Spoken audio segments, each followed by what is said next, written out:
We are with Dave Coan here this time, back in the Space Vehicle Mock-Up facility. Dave is one of the RATS crew members this year, so he's had probably a lot of interesting adventures over the past 10 or so days. Has been, yeah. Thanks for joining us. Sure. So sure. tell us a little, give us an overview of what you as a crew member have been doing. Well, we've been testing now for 9 days or so, and just doing different evaluations of how we might fly around an asteroid and actually take some geological samples. So we've been trying various things and using various tools and areas of testing to simulate that, and just kind of get a feel for how we might do stuff and really evaluate our operations from both a technical point of view, for the engineering of the tools and the vehicles, and also from a geological and kind of science point of view. So has it felt like you've been exploring an asteroid? Actually, at times it really has been. When you're in the MMSCV flying around and they project out as sims, you're in a virtual world. And when you're flying that vehicle, that's all you see out the front windows, and it looks like you're actually there. And that's the rover, basically, that would fly along the surface, the space exploration vehicle. That's right. And I think you've spent some nights in that vehicle as well, right? We did, yeah. I spent 3 full days in there and 2 nights, so that was quite a little adventure. It's about the size of a van on the inside, so it was interesting to be stuck in there and not be able to leave. The only time we were allowed to leave is when we did our spacewalks.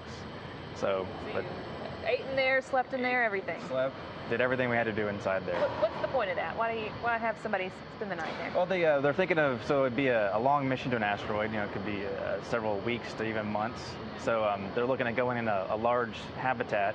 But then to get down to the asteroid, they've developed this multi-mission space exploration vehicle to actually fly towards the surface.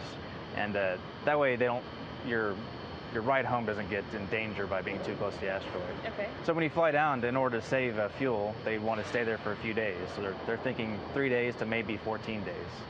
So we were doing a 3-day habitability study to see how comfortable it is in staying there for 3 days, and what other stuff you'd need in the vehicle that they haven't thought of yet to make it more comfortable and survivable.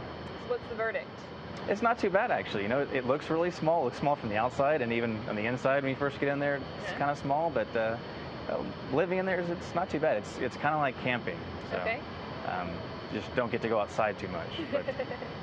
And so, you also mentioned that you, participated in spacewalks from the virtual reality lab, and probably some on Argos here behind us, the, active response gravity offload system. Did I get that right? Very good. Okay. Yeah. So what did you learn through that? So yeah, we would do those 2 types, and we'd use them both differently. We'd go to the virtual reality laboratory and put on some VR goggles, so that made it look like we were looking at the asteroid and really immersed us in it. And you're basically seeing the same thing they were through the windows of the space exploration vehicle, right? Right, yeah, so those 2 worlds are tied together, and we can fly our jetpacks around there. So one concept is to have a little individual jetpack and fly around the surface and collect samples that way. So in the VR lab, we could do that kind of thing, and it's really high fidelity visual. So you feel like you're right there. But the only downside is you can't really do anything in the virtual world because it's all computer generated. So the other type of spacewalk we do would be to come over to the Argos system and actually physically pick up some tools and actually use hammers to hammer on a rock and collect a sample, or use some of our other tools to collect some soil samples, or actually evaluate that long boom back there is one thing. So actual physical spacewalk hardware. So kind of 2 different ways to do it, and give us 2 different evaluations, and kind of put the whole big picture thing together at the end to give an overall evaluation of the condition. Well, and so you actually may recognize Dave from some other activities that he's been involved in. He's a Spacewalk Officer from Mission Control, kind of moonlighting here for the RATS mission, I guess. That's right. Yeah. So you've now kind of been on both sides of it. You've been the person back at Mission Control and performing spacewalks. Does it give you a different perspective? Actually, yeah, it does. Actually, I've done like I said, the Mission Control stuff. So I've done the training and sat in Mission Control and watched other individuals go out and do their spacewalks, and then coming here and doing it yourself. Yeah, it's a different perspective, and actually having to be the one physically getting it done. You at times in Mission Control you might get to wonder why things aren't progressing the way you planned it or want it to go, and then you get over here and you're actually physically doing it yourself. You kind of see why things can deviate a little from how you thought it was going to happen. And can you see, how we would use this information in the future? Why these are good questions to ask now? Oh, absolutely, yeah.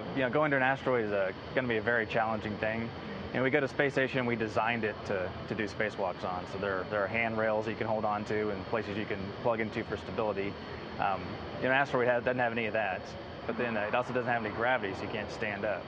So yeah, we definitely need to put a lot of thought into what kind of tools we would use and how we're going to actually do stuff. And this is giving us a lot of good information about the various methods that will and won't work. And I think we've learned some of both of those. Some of the things we tried didn't work so well, and some of the things we tried worked really well. So we can go and refine that and do some better testing in the future. What's been your favorite part? It's flying the SEV is actually really fun. It's got a really nice control system, and when you're flying it, again, you're looking at that virtual world. You feel like you're there doing it. But actually, I really enjoy Argos too. It's a lot like being almost like Peter Pan. You can fly around here very easily. They'll suspend you from this cable, and just a slight push, and you start floating across the surface. So it's really neat. This really makes it feel like you're in zero gravity. So it's pretty fun.